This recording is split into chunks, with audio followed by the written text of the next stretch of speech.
What's up, guys, and welcome back to the shop. In today's video we're going to be making a Jellyroll Damascus chef's knife. First things first, I'm going to clean up the rust off of my material so we can go on ahead and make our billet. Now, if you are a longtime viewer, you know that I actually made this knife about a year ago, so my tools are going to be the same ones that I used to use, minus the upgrades that I've done now. And the reason for that is because it's one of those that I did before I did voiceovers, and I did it in 2 videos, so I thought it'd be a good idea to add some voiceover and give it a commentary and talk about the process, since Jellyroll is quite a difficult process to go through. And this was the first time that I ever did Jellyroll, so it was completely new to me. And if I were to do it again, which I probably will in the near future, I'd definitely go a different route on some of these techniques that I used. So we're going to talk about that as we go through. First things first, I'm just going to go on ahead and stretch out my billet, get it nice and thin. Get it as thin as I possibly get so I can make manipulating it and turning it into the actual Jellyroll a lot easier. The thinner the material is, the easier it is to hammer into shape. And if I ever did it again, I would more than likely just make a jig, and you'll see why here coming up. So I'm getting it as thin as I possibly can, and I think, if I'm not mistaken, it was around 3/16 thick or about an 1/8 thick, around there. It was thin enough to just cut out a knife stock if I wanted to. So here I'm working it down even more, and this was before I have all these little different attachments that I made for my hydraulic press. So really, one wrong press here and I can press all the way through the billet, and I've done that before and it sucks. It definitely ruins a whole billet, so I'm being careful not to do that. And now, with my billet basically as thin as I want it, I'm just gonna grind off this edge and get it nice and flat. That way I can make my life easier whenever I do the initial fold. Here I'm thinning out the edge, and I'm doing that just so I can get an easier fold. I'm not sure if that's what's normally done. I haven't really found very many videos on this, but that's what I did to thin it out. I figured it would be easier to bend and do that initial twist, and maybe even make it blend in there a little bit better. So here I'm doing my initial fold, and I kind of just winged it. I've never done anything like this before, so I wasn't sure how to do it. I mean, I know how to make a fold while forging, but you kind of want to fold it over, make sure it's clean, and kind of roll it through. And it's very, very difficult to do at the very beginning. In this part I struggled the most. Once it gets thicker, it's easier to follow and do that initial roll. And I've seen some people, they have specific machines or jigs or rolling machines that they put on a different attachment so that they can roll it easier. I've also seen people use acetylene torches, and they use those and they heat it up and they turn it, and they heat it up and they turn it, and I guess it's easier having it like held in a vise or something. But I ended up doing it here all by hand. And for the sake of not making this video super long, I cut out a good portion of that centerpiece, because it literally took me like an hour and a half to forge this. Actually, I don't recall how long it took me, but I remember it took me a good while. So I ended up removing a lot of that middle work. But here, as you can see, it's getting a lot easier, but it's also harder to get it as tight as the original rolls, or the beginning rolls that I ended up doing at the very beginning. And you'll see that in the final product once we're done rolling this up. Another thing, no matter how much I flux it and I clean it beforehand, the moment I hit it, it starts creating more scale. So that's just part of it, I guess. And all that scale eventually does come out once it's fluxed and pressed really nice and tight. But until then, it's definitely dirty towards the inside of the billet. So at this point, I wasn't getting to the end of the roll, and I hadn't thought this far, so I was beginning to wonder, how am I gonna roll it all the way through, since I have the holding stick welded onto the end of it. So I ended up just cutting the very end of it off, And once I had it rolled around, I put it under the press.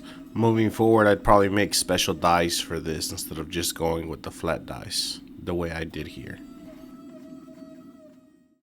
So I got the piece out of the forge, it's completely cooled down. I annealed it overnight. So you can see it's not fully welded, and that's fine because I don't know what I'm doing. So what I'm gonna do is I'm gonna clean off this side. I'm gonna weld a rod on there so I can hold it with, because I don't have any tongs to hold it with. And then I'm gonna put it in some muriatic acid to get rid of all this crud, or maybe I'll do some vinegar, I'm not sure. I'll probably maybe vinegar and leave it overnight just to get rid of all the scale.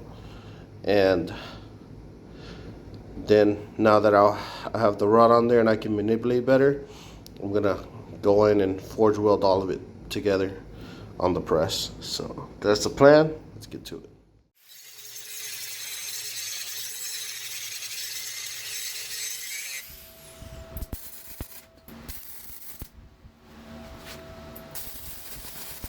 Alright guys, so I chose to use vinegar instead because it's just going to sit here for hours, and muriatic acid is for using it pretty quickly.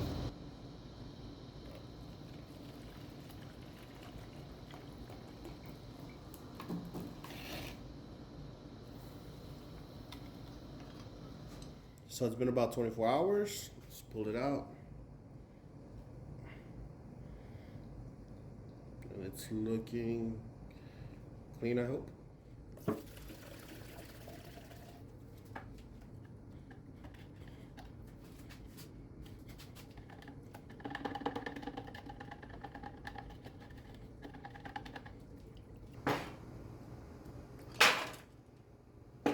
During this build particularly, kerosene was a very good friend of mine. I ended up using it on most of my stacks because after I get a nice clean billet, it's important to maintain it clean. So by dipping it in the kerosene while it heats up, it burns off and leaves a little layer of soot, and that soot actually helps protect steel from oxidation and getting any worse. Then that gives me enough chance to get enough flux in there so that I can push out all the impurities and all the scale that I have in there.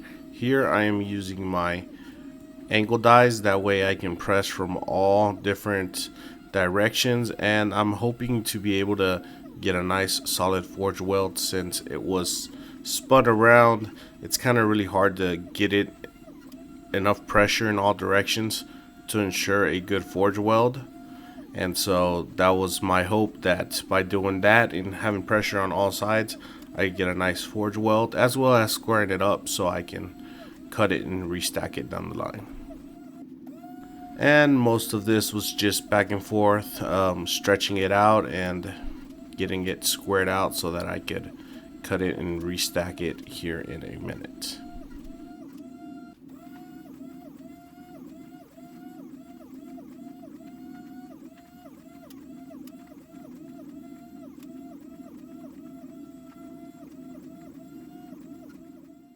Alright, so this is the block of steel after all the forging. I'm not sure how much of it actually welded together, so I'm going to clean it up with the grinder on all four sides, and I'm going to take it to the bandsaw and see if it welded.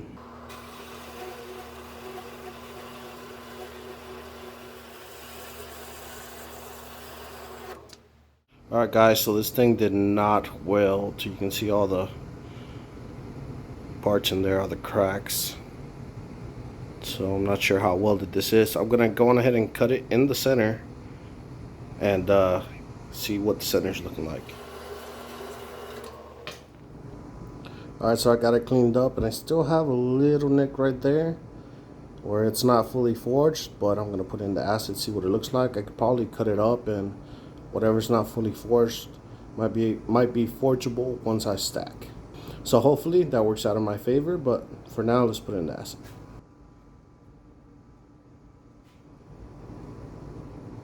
That's actually really neat looking. I'm very happy with the look. Now I'm just gonna make sure it all sticks together.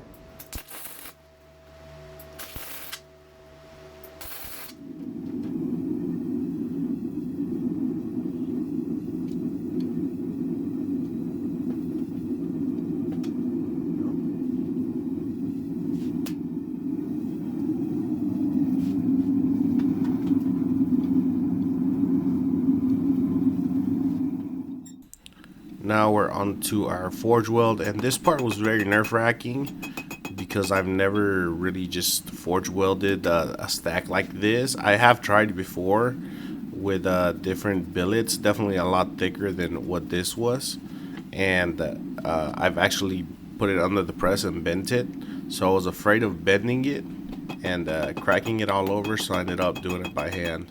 And as you can see, all my pieces are different sizes because I cut it on the bandsaw and they weren't all accurate. But I chose to not grind it down because I have such little material that I was afraid I wasn't gonna have enough for a decent sized knife. So I ended up just putting it like that, and then letting the hydraulic press get it all back to the same thickness. I know my squares are gonna be a little uneven, but once a knife is forged from it, you won't even tell that they're uneven because the whole knife is gonna be distorted.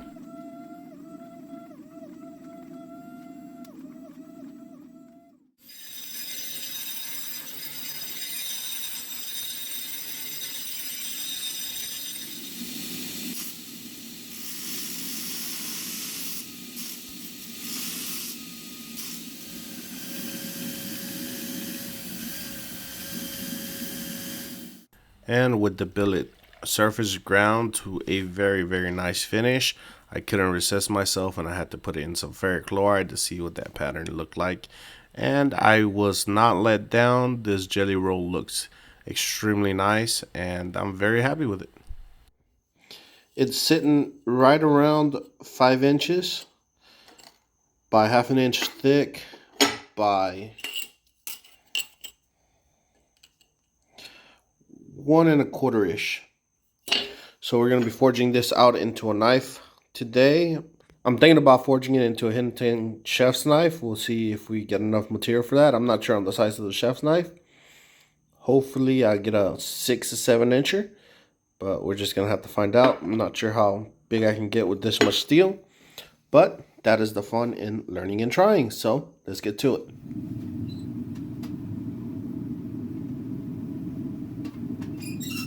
And now it's time to forge. Here I'm going to forge in my tip, and I'm going to be very careful, and I'm going to always work the billet pretty hot because I am afraid that I'm going to have some separation in between my forge welds.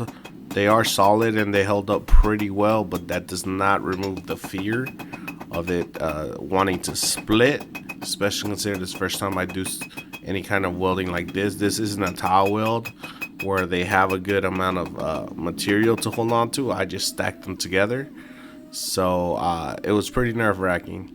I should have probably gone for a tile weld, but I didn't feel like I had enough material there for that, so I ended up just stacking it, and that worked out pretty well.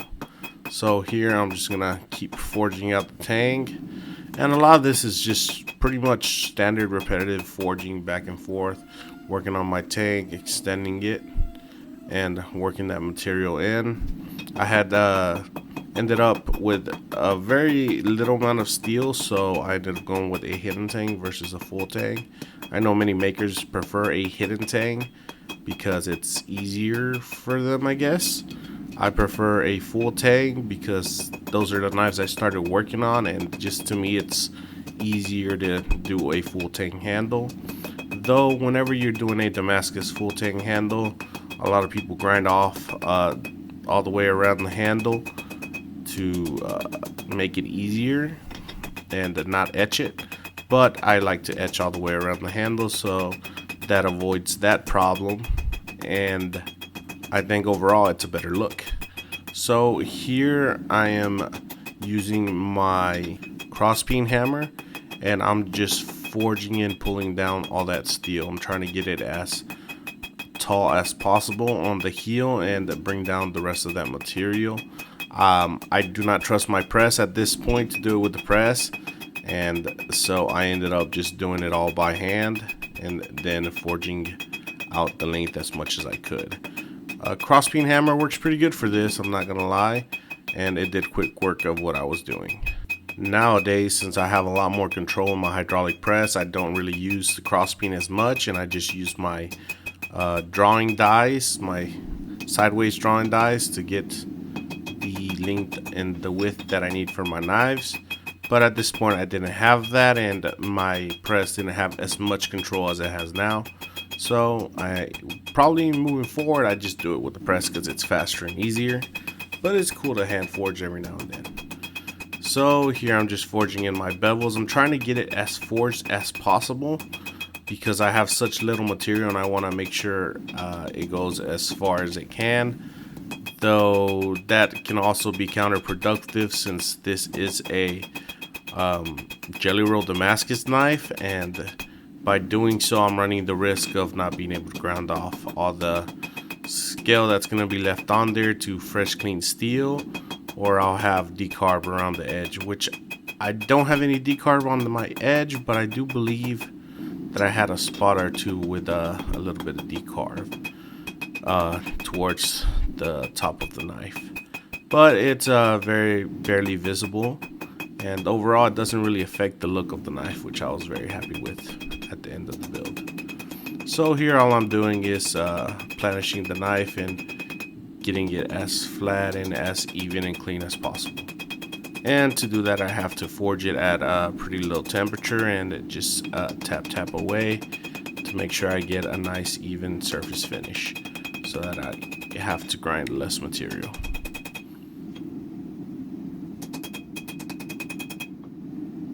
And with all that done, it's time to put my make mark on this bad boy, and I do it very gently and carefully, and it comes out very nice.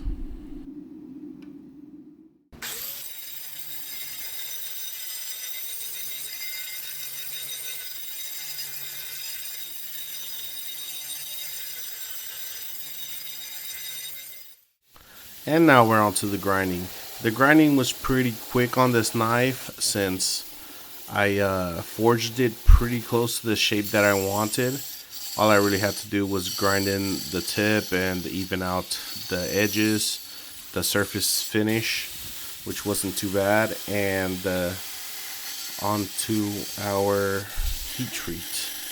I ended up having to remove some of that tang because the tang was pretty long. But other than that, it came out pretty nice, and it was minimal grinding, which I was very fortunate for. And after a very successful quench, we have our hardened knife, and you can see that pattern coming through. Now it's on to our finish grind, and this is just standard finish grinding. I'm hitting it with a 36 grit belt to work it down as far as I can, and then afterwards I will progressively go up in grit. And here I'm giving it a 220 grit finish just to make my hand sanding a lot easier. And after this we move on to our hand sanding, which is always loads of fun. And now with the knife with a good surface finish and ready for our edge, we're going to move on to our handle. I didn't really show the handle at the beginning. I just jumped to this part because I think I lost footage. But the handle is a stabilized, I believe, curly maple, or maybe it's a burl, I don't remember.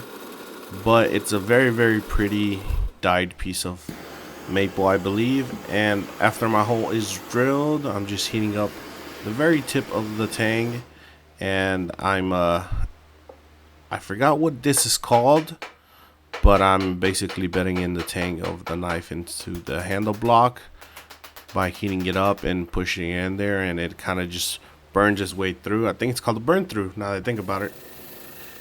So I'm basically doing that just to help better the fit on the inside. Some people like it, some people don't. I did it on this knife. I don't do it on all knives, but I did it on this knife and it worked out well for me. So here we're just cutting off all our excess material, and I'm doing a different kind of handle than I normally do. I ended up just doing almost like a wall handle with my tapers on all sides, but then I chose to round it off quite a bit. Here I'm cutting my second taper, and don't worry, my fingers are closed, but I am not going to touch the blade because that would hurt me and I don't like to get hurt. So here I'm grinding off the other side and getting my taper, and as you can see by the end of the handle, I have a circular pattern on there, which is what I follow, and I end up just rounding off the knife. It still has a taper, but it's also pretty much an oval all the way through.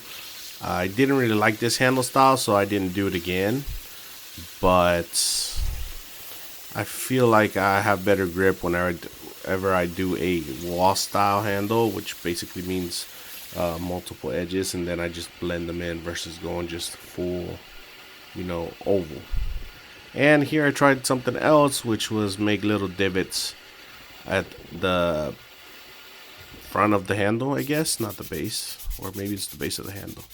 And that's just for you to be able to better hold it. Maybe it would make it comfortable. I wasn't sure. I've seen people do it, so I gave it a try myself.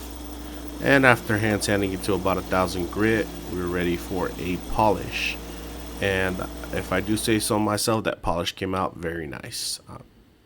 And with all that done, all that's left is to etch our knife.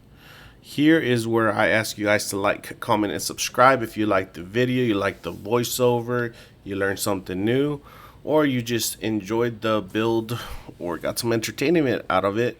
Definitely like, comment, and subscribe if you are not subscribed. And let me know if you like this knife down in the comments below. All that's left is to glue up our handle. Since this is an older video, I ended up using my 5-minute epoxy, which I don't use anymore. I use a different kind of epoxy, and it is in the description down below if you want to try it out. I forgot what it's called off the top of my head, but it is the best epoxy that I have ever used, and I definitely recommend it. This 5-minute epoxy used to work for me pretty well, but I ended up running into some bad batches, and we can't be having that whenever we're making these expensive pieces.